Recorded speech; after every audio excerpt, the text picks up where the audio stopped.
다 같이 사도신경 고백하시며 하나님 앞에 예배 드립니다. 전능하사 천지를 만드신 하나님 아버지를 내가 믿사오며 그 외아들 우리 주 예수 그리스도를 믿사오니 이는 성령으로 잉태하사 동정녀 마리아에게서 나시고 본디오 빌라도에게 권한을 받으사 십자가에 못 박혀 죽으시고 장사한 지 사흘 만에 죽은 자 가운데서 다시 살아나시며 하늘에 오르사 전능하신 하나님 우편에 앉아 계시다가 저리로서 산자와 죽은 자를 심판하러 오시리라. 성령을 믿사오며 거룩한 공예와 성도가 서로 교통하는 것과 죄를 사하여 주시는 것과 몸이 다시 사는 것과 영원히 사는 것을 믿사옵나이다. 아멘. 찬송가 75장 1절만 드리겠습니다. 주여 우리 무리를 불쌍하게 여기사 크신 복을 주시고 주의 얼굴 뵈소서. 아멘. 우리에게 주신 하나님의 말씀 구약성경 하박국서입니다. 하박국 1장부터 3장까지 다 읽어야 하지만 시간상 몇 절만 제가 읽겠습니다. 먼저 1장 1절부터 몇 절 읽겠습니다. 선지자 하박국이 묵시로 받은 경고라. 여호와여, 내가 부르짖어도 주께서 듣지 아니하시니 어느 때까지니까? 내가 강포로 말미암아 외쳐도 주께서 구원하지 아니하시나이다. 어찌하여 내게 죄악을 보게 하시며 패역을 눈으로 보게 하시나이까? 급탈과 강포가 내 앞에 있고 변론과 분쟁이 일어났나이다. 이러므로 율법이 해이하고 정의가 전혀 시행되지 못하오니 이는 악인이 의인을 애워쌌으므로 정의가 굳게 행하여짐이니이다. 2장 좀 읽겠습니다. 내가 내 파수하는 곳에 서며 성루에 서리라. 그가 내게 무엇이라 말씀하실는지 기다리고 바라보며 나의 질문에 대하여 어떻게 대답하실는지 보리라 하였더니 여호와께서 내게 대답하여 이르시되 너는 이 묵시를 기록하여 판에 명백히 새기되 달려가면서도 읽을 수 있게 하라. 이 묵시는 정한 때가 있나니 그 종말이 속히 이르겠고 결코 더디지 아니하리라. 비록 더딜지라도 기다리라. 지체되지 않고 반드시 응하리라. 보라, 그의 마음은 교만하며 그 속에서 정직하지 못하나 의인은 그의 믿음으로 말미암아 살리라. 마지막 절입니다. 3장 19절. 주 여호와는 나의 힘이시라. 나의 발을 사슴과 같게 하사 나를 나의 높은 곳으로 다니게 하시리로다. 아멘. 하나님 말씀을 묵상하려 하오니 주 성령님, 우리 듣는 자와 전하는 자 모두가 겸손하게 주의 말씀에 귀를 기울이고 순종하게 하옵소서.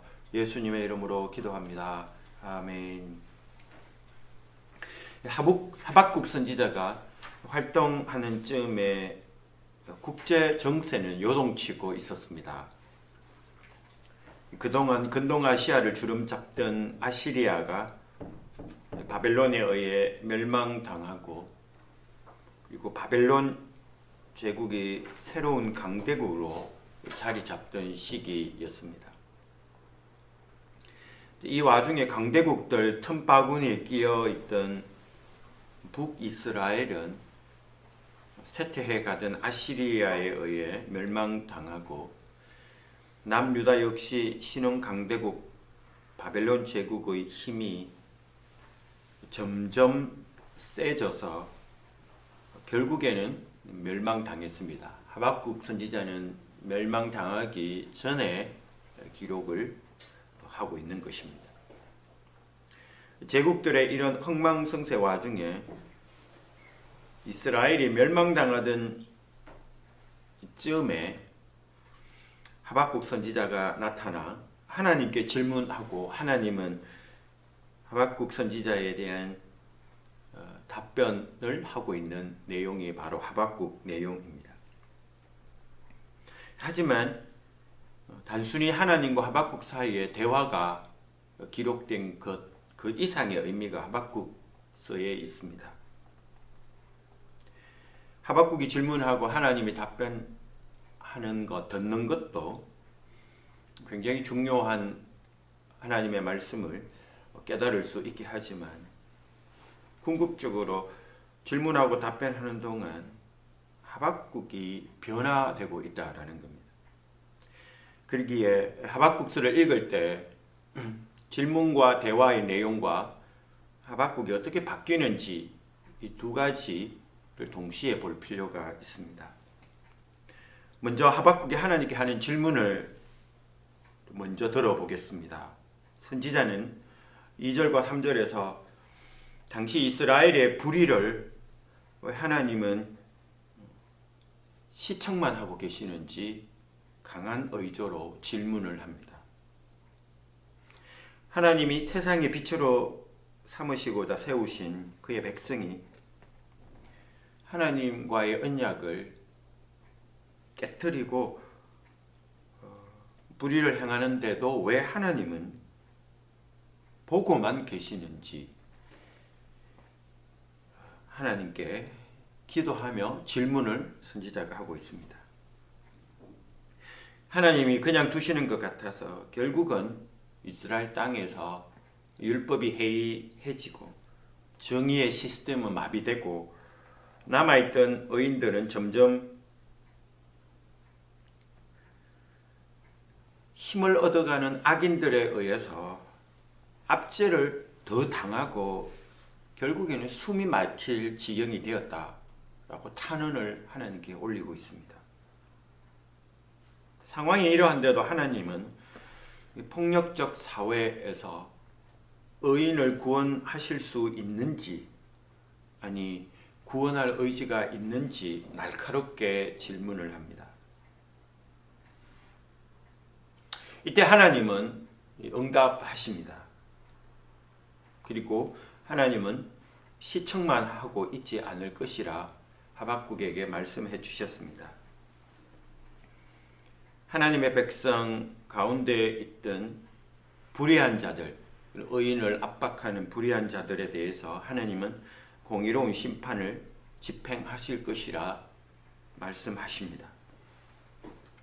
그런데 공의로운 심판의 도구가 무엇인지 중요합니다. 하나님이 하박국 선지자에게 말씀하셨던 그 도구는 당시 가장 강대국이었던 아시리아를 무너뜨리고 그리고 이스라엘 바로 밑에 있던 제국 이집트까지 점령하면서 신흥 강대국으로 부상하던 바벨론 제국 그 나라가 바로 하나님의 심판의 도구가 될 참이었습니다. 하나님은 그 나라를 일으켜 남쪽 유다를 심판하는 도구로 삼겠다고 말씀을 하신 것입니다. 하나님의 응답에 나오는 이 바벨론에 대한 설명은 두 가지 집중되어 있는데 바벨론은 잔인하고 자만하는 나라라는 겁니다. 그래서 그들이 모는 말은 표범보다 빠르고 굶주려 먹이를 사냥하는 저녁 이리보다 더 사납다라는 겁니다. 그리고 자만도 마찬가지입니다. 그들은 자기들의 힘을 자기들의 신으로 여기는 나라다라는 겁니다. 자기의 힘이 법이고 정의라는 것입니다.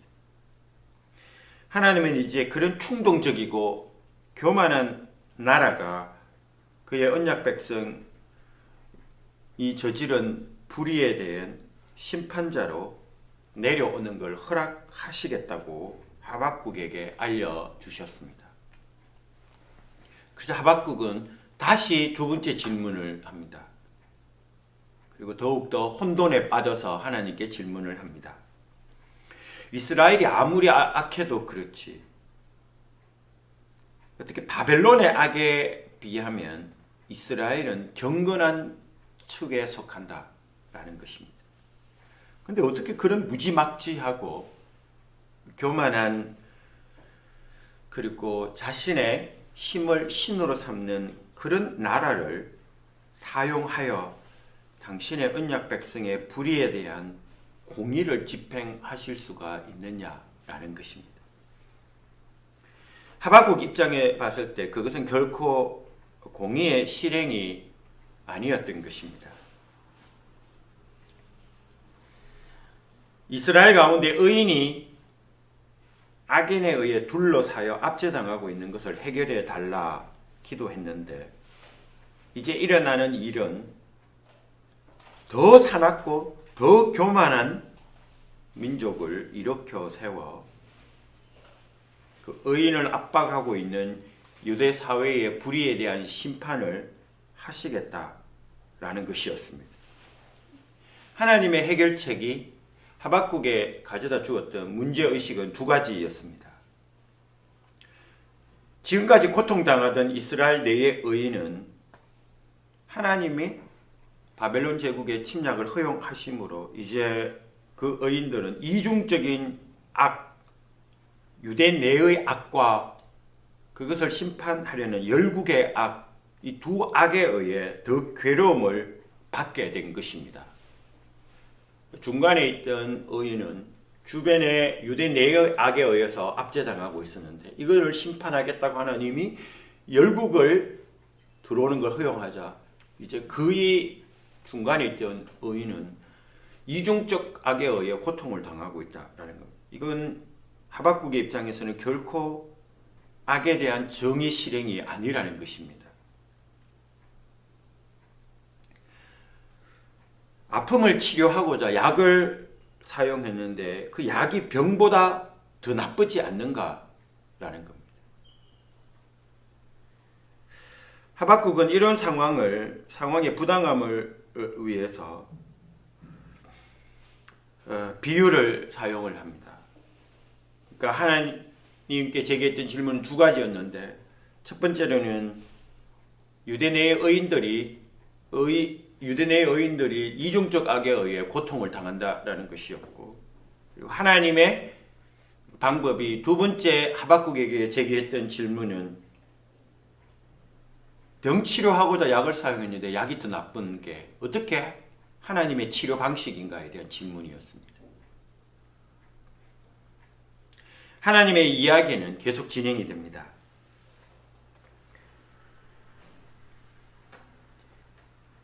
그리고 그에 대한 하박국의 질문 역시도 계속되어집니다.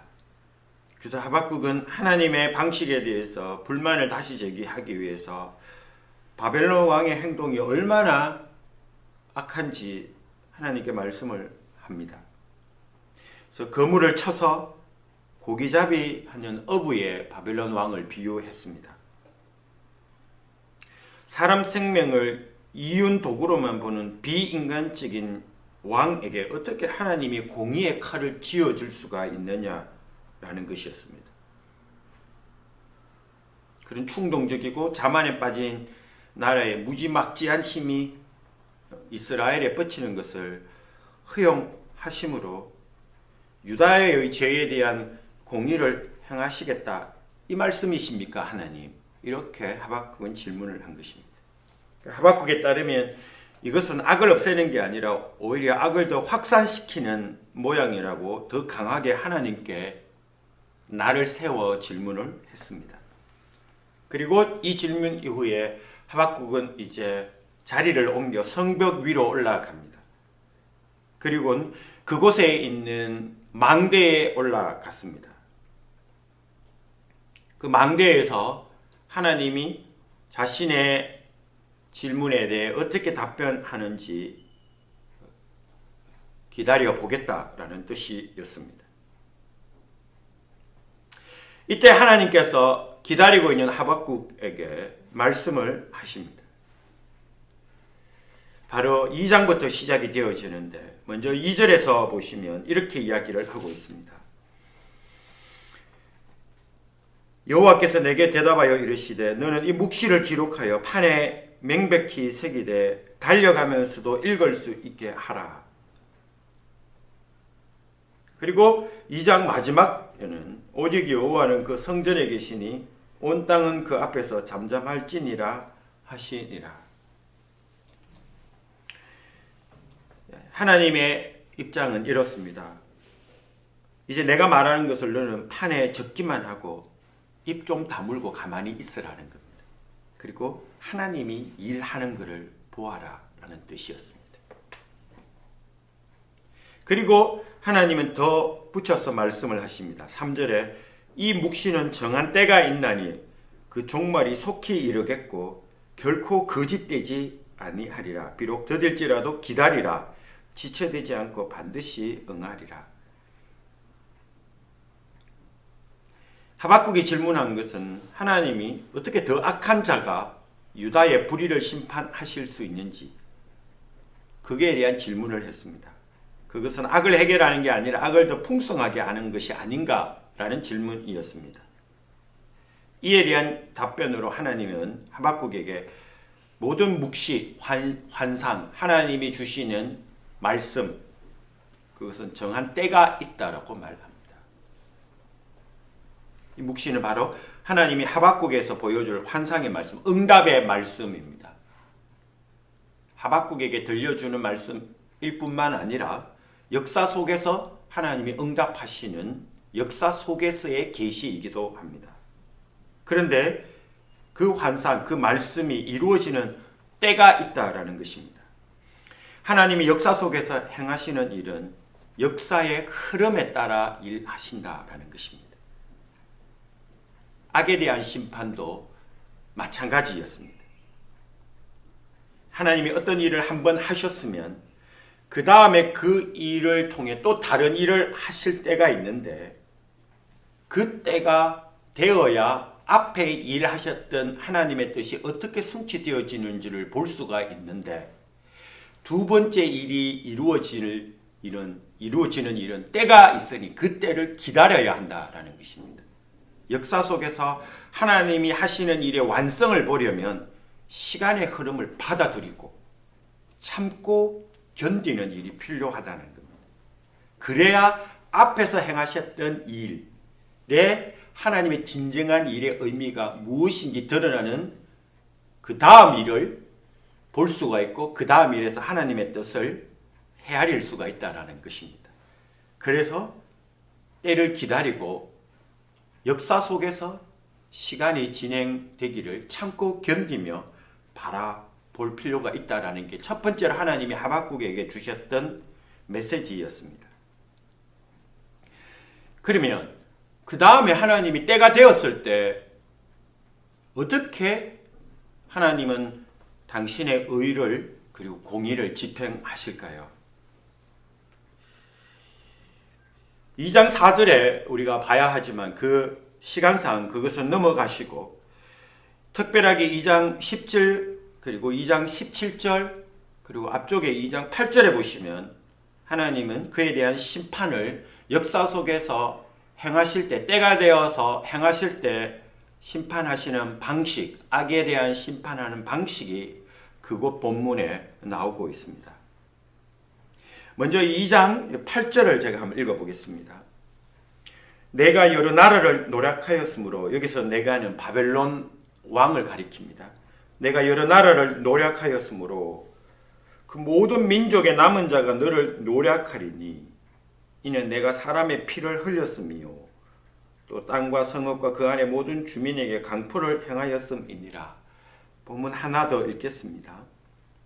2장 17절입니다.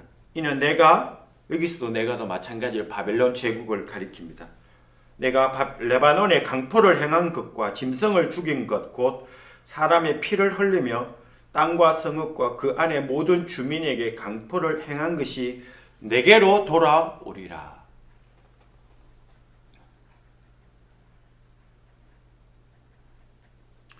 하나님이 역사 속에서 정한 때가 되었을 때 악에 대한 공의를 집행하는 방식은 이렇습니다. 악이 바로 자기를 파괴하는 방식이었습니다.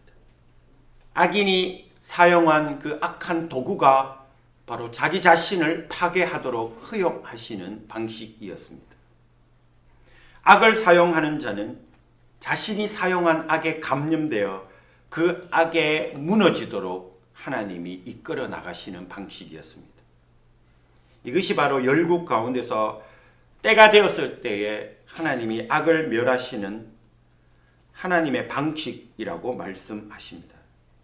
적어도 하나님을 알지 못하고 자기 힘을 신으로 삼고 교만하게 행하는 민족들 가운데서 하나님이 당신의 영광을 드러내는 방식이 이와 같았습니다. 이처럼 하나님은 그의 백성 가운데 있는 그 악을 없애시고자 세상의 악한 일이 그의 백성 가운데 닥치는 것을 허용하실 수가 있습니다. 그렇게 해서 그의 백성 가운데 있는 불의에 대한 공의를 집행하시기도 합니다. 하지만 하나님은 더 큰 악, 바벨론의 악은 그냥 두실까요? 아닙니다. 이미 언급한 것처럼 바벨론이 발휘한 그 모든 악이, 그 더 큰 악이 바로 자기 자신에게로 되돌아오게 만들었던 것입니다. 이게 3장 13절에 더 분명하게 나타나는데 이렇게 말합니다. 주께서 주의 백성을 구원하시려고 기름 부음 받은 자를 구원하시려고 나오사 악인의 집에 머리를 치시며 그 기초를 바닥까지 드러내셨나이다. 14절 그들이 해오리 바람처럼 이르러 나를 흩으려 하며 가만히 가난한 자 삼키기를 즐거워하나 오직 주께서 그들의 전사의 머리를 그들의 창으로 찌르셨나이다. 하나님이 바벨론의 악을 해결하는 방식은 자기들이 빼들었던 칼이 자기를 베게 하는 방식이었습니다. 악이 악을 멸하게 허용하신 겁니다. 이런 방식은, 하나님이 일하시는 방식은 하박국에만 아니라 시편에서도 동일하게 등장합니다. 시편을 지은 이들이 반복적으로 하는 기도가 있습니다. 5장 10절입니다. 하나님이여 그들을 정죄하사 자기 꾀에 빠지게 하시고, 7장 15절 그가 웅덩이를 파 만들며 자기가 만든 함정에 빠졌도다. 9장 15절 이방 나라들은 자기가 판 웅덩이에 빠지며 자기가 숨긴 그물에 자기 발이 걸렸도다. 9장 16절 여호와께서 자기를 알게 하사 심판을 행하셨으며 악인은 자기가 손으로 행한 일에 스스로 얽혔도다. 그들이 자기가 베푼 꾀에 빠지게 하소서. 10장 2절입니다. 악은 자기 꾀에 스스로 넘어갑니다. 그러니 악을 사용하는 자는 자기가 사용하는 악에 의해 망합니다. 그러면 어떻게 해야 할까요? 악에는 손을 대면 안 됩니다. 악은 스스로 일어나 악을 발휘했다가 자기가 사용한 악에 의해 스스로 망하기 때문입니다. 이게 하나님이 역사 속에서 시간의 흐름에 따라 당신의 선한 세상 가운데 악을 멸하시는 방식입니다. 종말에 그의 아들 예수 그리스도를 통해서 심판을 행하시기 전에 역사 속에서 당신의 세상 가운데서 악을 멸하시는 방식이 이와 같았습니다. 이것이 하나님께서 묵시는 정한 때가 있다고 말한 이유이기도 합니다. 정한 때가 되면 자신이 저지른 악이 자신에게 되돌아와 자신을 멸할 것이기 때문입니다. 예수님이 자기를 잡으러 온 자들에게 베드로가 칼을 빼들었을 때 칼을 칼집에 꽂으라 한 이유가 이와 같습니다. 칼을 쓰는 자는 반드시 칼에 망하기 때문입니다. 하박국에게 하나님이 알려주신 내용도 이와 다르지 않습니다. 하나님이 때로는 악이 움직이도록 허용하실 때가 있습니다. 그것은 어떤 다른 악을 몰아내기 위한 허용이기도 합니다. 하지만 그 허용하심은 다른 악을 정화하기 위한 방법이기도 하지만 바로 더 큰 악, 그거를 멸하기 위한 하나님의 섭리의 일부분이기도 합니다. 이것이 역사 속에서 악을 무너지게 하는 하나님의 방식입니다. 종말에 하나님께서 아들 예수 그리스도를 통해 단번에 악을